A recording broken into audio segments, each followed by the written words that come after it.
Clara തൻ്റെ ജനാലയിലൂടെ പുറത്തേക്ക് നോക്കിക്കൊണ്ടിരിക്കുകയായിരുന്നു.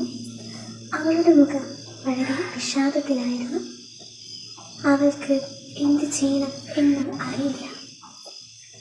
അവൾ തൻ്റെ റൂമിൽ കത്തിച്ചു വെച്ച മെഴുകുതിരികളോട് സംസാരിക്കുവാൻ ശ്രമിച്ചു. പക്ഷേ ഒരു മെഴുകുതിരി പോലും അവളോട് തിരിച്ചു സംസാരിക്കുവാൻ കൂട്ടാക്കിയില്ല. അവ അപ്പോഴും നിശബ്ദമായി തന്നെയിരുന്നു. ക്ലാരയ്ക്ക് എന്ത് ചെയ്യണമെന്നറിയില്ല. അവൾ അവളുടെ ഗ്രാൻഡ്മയെ ഓർത്തു. ഗ്രാൻഡ്മ മാത്രമായിരുന്നു അവൾക്ക് കൂട്ട് എപ്പോഴും. എന്നാൽ ഇന്ന് ഗ്രാൻഡ്മ ആ സെമിത്തേരിയിലെ പഴം തണുത്ത് മരവിച്ചു കിടക്കുകയായിരിക്കും. ഗ്രാൻഡ്മ ഇന്ന് അവളുടെ കൂടെയില്ല. അവൾ പതിയെ ഉറക്കത്തിലേക്ക് കിടന്നു. അവൾ അവളെ തന്നെ മറക്കുന്ന സമയങ്ങളാണിത്. പുറത്ത് നല്ല രീതിക്ക് തന്നെ മഴ പെയ്യുന്നുണ്ടായിരുന്നു. അവൾ ഭക്ഷണം എടുത്തുകൊണ്ട് മേശയിലെത്തി. അപ്പോൾ അവൾ ചുമരിലെ ഗ്രാൻഡ്മയുടെ ചിത്രത്തിലേക്ക് നോക്കി. ഗ്രാൻഡ്മ ചിരിച്ചുകൊണ്ടിരിക്കുകയാണ്. അവൾ മനസ്സിൽ വിചാരിച്ചു, ഗ്രാൻഡ്മയുടെ അടുത്തേക്ക് തന്നെയും എപ്പോഴാണ് കൊണ്ടുപോകുന്നത്. അവൾ സങ്കടപ്പെട്ടിരിക്കുമ്പോൾ അപ്പോഴാണ് ഒരു ശബ്ദം കേട്ടത്. പശുത്തൊഴുത്തിൽ നിന്ന് ഒരു പശു കയറ് പൊട്ടിച്ച് ഓടിയിരിക്കുന്നു. അവൾ പേടിച്ചു നിലവിളിക്കാൻ തുടങ്ങി. കാരണം അവളെ സഹായിക്കാൻ ആരുമില്ല. അവൾ ബംഗ്ലാവിലേക്ക് ഫോൺ വിളിച്ചു. ഫോൺ എടുത്തത് റാണിയായിരുന്നു. അങ്കിളിന്റെ ഭാര്യ റാണിയാണ് ഫോൺ എടുത്തത്. അവൾ റാണി. അവളെ അയാൾ ഉപദ്രവിക്കുകയും എല്ലാം ചെയ്തിരുന്നു. അതുകൊണ്ട് തന്നെ അവൾ ഒരു നിരാശയുടെ പടുകുഴിയിലേക്ക് വീണിരുന്നു. അവൾക്ക് ആ വീട്ടിൽ സമാധാനമായി കഴിയാൻ പോലും കഴിഞ്ഞിരുന്നില്ല. അവളോട് സംസാരിക്കുന്നതിന് മുൻപായി അങ്കിൾ ഫോൺ അവളുടെ കയ്യിൽ നിന്ന് തട്ടിപ്പറിച്ചു. അയാൾ പറ്റില്ല എന്ന് ആദ്യമേ തന്നെ പറഞ്ഞു. ക്ലാര പറഞ്ഞു, ഇത് തന്റെ ആവശ്യമാണ്. അയാൾ ദേഷ്യപ്പെട്ടുകൊണ്ട് പറഞ്ഞു, നടക്കില്ല.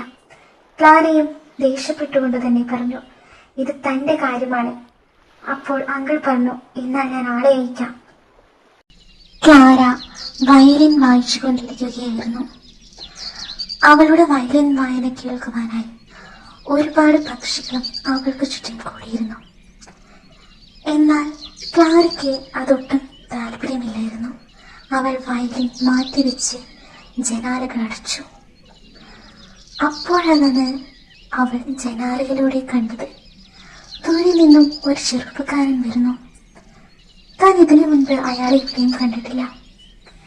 അയാൾ ആരായിരിക്കും? അയാൾ കാണാൻ വളരെ ആകർഷണമുള്ളവരായിരുന്നു. അയാൾക്കൊരു പ്രത്യേകതയുണ്ടെന്ന് ക്ലാരയ്ക്ക് തോന്നി. എന്നാലും ക്ലാര തന്റെ കിടക്കയിൽ തന്നെയിരുന്നു. താഴേക്ക് ഇറങ്ങിച്ചെല്ലാൻ അവൾ കൂട്ടാക്കിയില്ല. വീടിന്റെ താഴെ നിന്നും ബെല്ല് മുഴങ്ങുന്ന ശബ്ദം ക്ലാര കേട്ടു. അവൾ പതിയെ കോണിപ്പടികൾ ഇറങ്ങി താഴെ എത്തി. കതക് തുറന്നു നോക്കുമ്പോൾ അതാ നേരത്തെ കണ്ട ആ പയ്യൻ തന്നെ. അവൻ നിറപുഞ്ചിരിയുമായി നിൽക്കുകയാണ് ക്ലാരയെ നോക്കി. എന്നാൽ ക്ലാരയുടെ മുഖത്ത് യാതൊരു ഭാവവ്യത്യാസവും ഉണ്ടായിരുന്നില്ല. അത് കണ്ടപ്പോൾ അവൻ ചോദിച്ചു, വയലിലേക്കുള്ള വഴി എവിടെയാണ്? അല്പസമയം ക്ലാര അങ്ങനെ തന്നെ നിന്നു. പറഞ്ഞു, എന്റെ കൂടെ വരൂ. അങ്ങനെ ക്ലാരയും ആ പയ്യനും കൂടി വയലിലേക്ക് നടന്നു. അപ്പോൾ അതാ പശുക്കുട്ടി ചതുപ്പിൽ വീണ് കിടക്കുന്നു. അവൻ പശുക്കുട്ടിയെ ചതുപ്പിൽ നിന്ന് വലിച്ചു കയറ്റി തൊഴുത്തിൽ കൊണ്ടുപോയി കിട്ടി. തിരിച്ചു വന്നപ്പോഴേക്കും ക്ലാര കഥകൾ ചെന്നു. ക്ലാര തൻ്റെ മുറിയിലെ മെഴുകുതിരികളോട് സംസാരിച്ചു കൊണ്ടിരിക്കുകയായിരുന്നു. ജനാലയുടെ വെളിയിലേക്ക് നോക്കിയപ്പോൾ അതാ ദൂരെ നിന്നും ഒരു കുതിരവണ്ടി വരുന്നു. ആ കുതിരവണ്ടിയിൽ ആരായിരിക്കും? ഈ രാത്രിയിൽ ആരാണെന്നോർത്ത് ക്ലാര അല്പം ഭയന്നു. കുതിരവണ്ടിയിൽ അങ്കിൾ ഫെർണാണ്ടോ ആയിരുന്നു. അങ്കിൾ എന്തിനാണ് ഈ സമയത്ത് വന്നതെന്ന് അവൾ ചിന്തിച്ചു. അയാൾ ഹാളിൽ കയറി അവിടെയുള്ള ഒരു കസാരയിൽ ഇരുന്നിട്ട് പറഞ്ഞു, തോട്ടത്തിലെ പണിക്ക് വേണ്ടി ഞാൻ പുതിയൊരാളെ കണ്ടെത്തിയിട്ടുണ്ട്. അയാൾ വാതിൽ നോക്കി വിളിച്ചു, ജെറാഡ്. ക്ലാര വാതിലിൻ്റെ പുറത്തേക്ക് നോക്കി. പ്രതീക്ഷിച്ചതുപോലെ തന്നെ രാവിലെ വന്ന ആ പയ്യനായിരുന്നു അത്. അങ്കിൾ പറഞ്ഞു, ഇവൻ ജെറാഡ്. ഇനി മുതൽ ഇവൻ തോട്ടത്തിലെ പണി.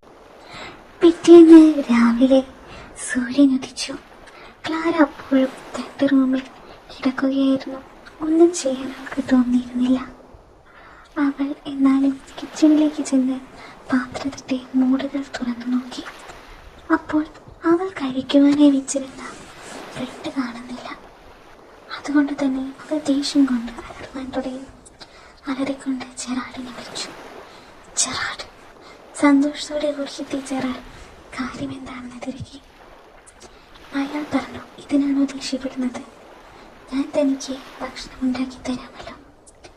ജെറാഡ് ഉണ്ടാക്കി കൊടുത്ത ഭക്ഷണം ഒരു നാണത്തോടും ചമ്മലോടും കൂടി ക്ലാര കഴിക്കുകയായിരുന്നു. മാസങ്ങൾ അങ്ങനെ കടന്നു പോയിക്കൊണ്ടേയിരുന്നു. വെയിലും മഴയും മാറി മാറി വന്നു. ഇപ്പോൾ ജെറാഡും ക്ലാരയും വളരെ നല്ല സുഹൃത്തുക്കളാണ്. അന്ന് ക്ലാരയുടെ പിറന്നാൾ ദിവസമായിരുന്നു.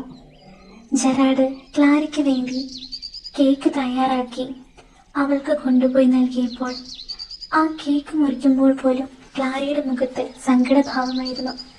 ജെറാഡ് ചോദിച്ചു, താൻ ഇത്രയും മാത്രം സങ്കടപ്പെടാൻ കാരണം എന്താണ്?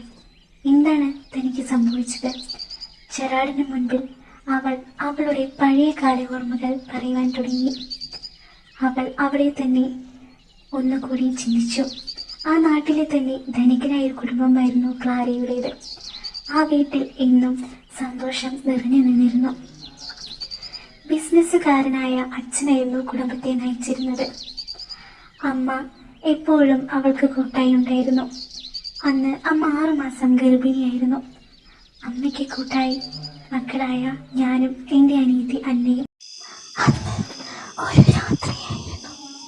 ഡാഡി തിരിച്ചു വന്നപ്പോൾ കൂടെ ഒരാൾ കൂടെ ഉണ്ടായിരുന്നു. അയാളുടെ മുഖം വളരെ ക്രൂരമായിരുന്നു. അയാളുടെ ലക്ഷ്യവും അയാൾ ഡാഡിക്ക് കഴിക്കാൻ കൊടുത്തിരുന്ന മദ്യത്തിൽ വിഷം ചേർത്തുകൊണ്ടേയിരുന്നു. പതിയെ പതിയെ അത് ഡാഡിയെ കൊല്ലുവാൻ തുടങ്ങി. അയാൾ ആഗ്രഹിച്ചതുപോലെ തന്നെ അദ്ദേഹം മരിക്കുകയും ചെയ്തു. അതെല്ലാം കണ്ടു നിൽക്കുവാനല്ലാതെ ഞങ്ങൾക്കൊന്നും കഴിഞ്ഞിരുന്നില്ല. സ്വന്തം വീട്ടിൽ ഞങ്ങൾ ഒറ്റയ്ക്കായി. അന്ന് യൂറോപ്പിൽ എല്ലായിടത്തും ഒരു പ്രത്യേകതരം വൈറസ് പടർന്നു പിടിച്ചിരുന്നു. ഗ്രാമങ്ങളിലെങ്ങും എല്ലായിടവും ഒഴിഞ്ഞു തന്നെ കിടന്നു. എല്ലായിടത്തും പട്ടിണി മാത്രമായിരുന്നു കണ്ടുകൊണ്ടിരുന്നത്. ഒരു ദിവസം അങ്കിൾ ഞങ്ങളെ വിളിച്ചു പറഞ്ഞു, ഇനി ഇവിടെ നിങ്ങൾക്ക് നിൽക്കാൻ കഴിയുകയില്ല. എല്ലായിടത്തും പട്ടിണി മാത്രമാണെന്ന് നിങ്ങൾക്കറിയാമല്ലോ. എല്ലായിടവും ശൂന്യമായിരിക്കുന്നു. അമ്മ അലറിക്കൊണ്ട് പറഞ്ഞു, ഞങ്ങൾക്ക് ഇവിടെ നിന്ന് പുറത്തു പോകാൻ കഴിയുകയില്ല. കാരണം ഇത് ഞങ്ങളുടെ ഭർത്താവ് ഉണ്ടാക്കിയതാണ്. എന്നാൽ അയാളുടെ ഭീഷണിക്ക് മുൻപിൽ അമ്മ വഴങ്ങി. അമ്മ പറഞ്ഞു, എന്നാൽ ഞാൻ തന്നെ പോകാം. ഞാനും അന്നയും ഒരുപാട് തടഞ്ഞെങ്കിലും അമ്മ ഇവിടെ നിൽക്കാൻ കൂട്ടാക്കിയില്ല. ആ വലിയ വാതിലുകൾ അമ്മയ്ക്ക് മുൻപിലേക്ക് അയാൾ അടച്ചു. തുടർച്ചയായ പട്ടിണി മൂലം അന്ന രോഗബാധിതയായി. അവളെ ആശുപത്രിയിൽ കൊണ്ടുപോകാൻ പറഞ്ഞിട്ട് പോലും അയാൾ കേട്ടില്ല. ഒടുവിൽ അവളും എന്നെ വിട്ടുപോയി. ഞാനപ്പോൾ വല്ലാത്തൊരു മാനസികാവസ്ഥയിലേക്ക് നീങ്ങിക്കൊണ്ടിരിക്കുകയായിരുന്നു. ഉടൻ തന്നെ ക്ലാര ചോദിച്ചു, ജെറാഡ്, അയാളെ കൊല്ലാൻ താനും എൻ്റെ കൂടെ നിൽക്കുമോ? താനതെനിക്ക് വേണ്ടി ചെയ്യുമോ? ജെറാഡ് ഞെട്ടിക്കൊണ്ട് പറഞ്ഞു, എന്ത്, ഞാനോ? അല്പസമയത്തെ ആലോചനയ്ക്ക് ശേഷം അയാൾ സമ്മതിച്ചു.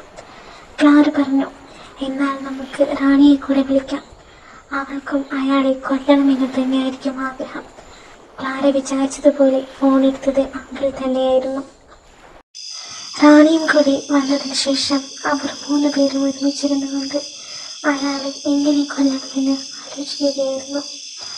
ക്ലാര പറഞ്ഞു, നമുക്ക് അയാളെ ചതുപ്പിൽ താഴ്ത്തി തന്നെ കൊല്ലാം. അത് ശനിയാഴ്ച മതി. കാരണം ശനിയാഴ്ച പള്ളിയിൽ പോകാനുള്ള എല്ലാവരും തലേ ദിവസം തന്നെ പോകും. അങ്ങനെ അവർ ശനിയാഴ്ച ഉറപ്പിച്ചു. അത് രാവിലെ തന്നെ ജെറാഡ് കാറുമെടുത്തുകൊണ്ട് അയാളുടെ അടുത്തേക്ക് പുറപ്പെട്ടു. ക്ലാരയും റാണിയും അതേ കൊലപാതകത്തിന് വേണ്ടിയുള്ള തയ്യാറെടുപ്പുകളായിരുന്നു. ദൂരെ നിന്നും കാറിൻ്റെ ശബ്ദം വരുന്നത് കേട്ട ക്ലാര പശുത്തൊഴുത്തിന് തീട്ടുവാൻ തുടങ്ങി. പശുക്കളെല്ലാം അവൻ നേരത്തെ തന്നെ അയച്ചുവിട്ടിരുന്നു. തീ ഉയരുന്നത് കണ്ട് അയാൾ അവിടേക്ക് ഓടിയെടുത്തു. ആ പുകയുടെ മറവിൽ നിന്നും ക്ലാരയുടെ മുഖം തെളിഞ്ഞു വന്നു. അയാളെ കൊല്ലുവാനായി അവൾ തീരുമാനിച്ചു. അപ്പോഴേക്കും അവളെ പുറകിൽ നിന്ന് ആരോ വലിച്ചു. അവൾ ഞെട്ടലോടെ പുറകോട്ട് തിരിഞ്ഞു നോക്കി. അവൾക്ക് അവളെ തന്നെ വിശ്വസിക്കാൻ സാധിച്ചില്ല. അത് ജെറാഡായിരുന്നു. അങ്കിൾ ചിരിച്ചുകൊണ്ട് പറഞ്ഞു, ഇവൻ എൻ്റെ ആളാണ്. നീ അവനെ എന്നെ കൊല്ലാൻ തന്നെ ഒരുക്കിയിരിക്കുന്നുവല്ലേ? ക്ലാര ദേഷ്യപ്പെട്ടുകൊണ്ട് തൻ്റെ കയ്യിലിരുന്ന കത്തിയെടുത്തുകൊണ്ട് ജെറാഡിൻ്റെ കഴുത്തിലേക്ക് ആഞ്ഞുകുത്തി. ക്ലാര പറഞ്ഞു, നീ പറഞ്ഞു തന്നത് എനിക്ക് തന്നെ ഉപയോഗിക്കേണ്ടി വന്നു. അപ്പോൾ അങ്കിൾ മരത്തിന് പുറകിലിരുന്ന റാണിയെ പിടിച്ചു വലിച്ച് ഉപദ്രവിക്കാൻ തുടങ്ങി. ക്ലാരയും ജെറാഡും തമ്മിൽ വലിയൊരു യുദ്ധം തന്നെ നടക്കാൻ തുടങ്ങി. അവൾ രക്തം പുരണ്ട തൻ്റെ വസ്ത്രത്തിലൂടെ നിൽക്കുകയായിരുന്നു. അയാളെ ചെറുത്ത് നിൽക്കാൻ കഴിയുമെന്ന് മനസ്സിലായി ക്ലാര ഒരു കൂട്ടം താക്കോൽ അയാൾക്ക് നേരെ എറിഞ്ഞിട്ട് പറഞ്ഞു, ഇതാണ് പ്രമാണമുള്ള താക്കോൽ. ആ താക്കോൽ എടുക്കുവാൻ വേണ്ടി അയാൾ ഓടുവാൻ തുടങ്ങി. അയാൾ ഏകദേശം ചതുപ്പിൻ്റെ അടുത്തെത്തിയെന്ന് മനസ്സിലായി ക്ലാര അയാളെ ദേഷ്യത്തോടെ ചതുപ്പിലേക്ക് തള്ളി താഴെയിട്ടു. സഹായത്തിന് വേണ്ടി ഉയർന്നു നിൽക്കുന്ന അയാളുടെ കൈകൾ കണ്ട് ക്ലാര സന്തോഷിച്ചു. ക്ലാരയും റാണിയും കൈകൾ ചേർത്ത് പിടിച്ചുകൊണ്ട് അയാളുടെ മരണം ആസ്വദിച്ചു. ക്ലാര പിന്നീട് ഒറ്റയ്ക്കായി റാണിയെ അവൾ സ്വന്തം നാട്ടിലേക്ക് പറഞ്ഞു വിട്ടു. അവൾക്ക് ചെയ്യാൻ ഇനിയുമുണ്ടായിരുന്നു. രക്തം പുരണ്ട വസ്ത്രവുമായി ക്ലാര തിരിച്ച് വീട്ടിലെത്തി. അവൾ വലിയ കോടിപ്പണികൾ കടന്ന് അവളുടെ റൂമിലെത്തി. കയ്യിലൊരു പെട്ടിയും എടുത്തുകൊണ്ട് ഒരു കാടിന് നേരെ സമീപത്തേക്ക് എത്തി. അവൾ ചെന്നെത്തിയത് ആ പഴയ സെമിത്തേരിയിലായിരുന്നു. ഡാഡിയുടെ കല്ലറയിലെത്തി അവൾ എല്ലാ കാര്യങ്ങളും തുറന്നു പറഞ്ഞു. പതിയെ പതിയെ അവൾ കല്ലറയുടെ മണ്ണ് മാറ്റുവാൻ തുടങ്ങി. കല്ലറയുടെ മണ്ണ് മാറ്റുന്നോളം അവൾ ഡാഡിയുടെ അസ്ഥികൂടം തെളിഞ്ഞു വന്നു. അപ്പോൾ ശക്തിയായി തന്നെ മഴ പെയ്യുന്നുണ്ടായിരുന്നു. ക്ലാര ഡാഡിയുടെ കുഴിമാടത്തിലേക്ക് തനിയെ ഇറങ്ങി. അവിടെ ശക്തിയായി പെയ്യുന്ന മഴയിൽ കുഴിമാടത്തിലേക്ക് മണ്ണ് ഒലിച്ചെറിയാൻ തുടങ്ങി.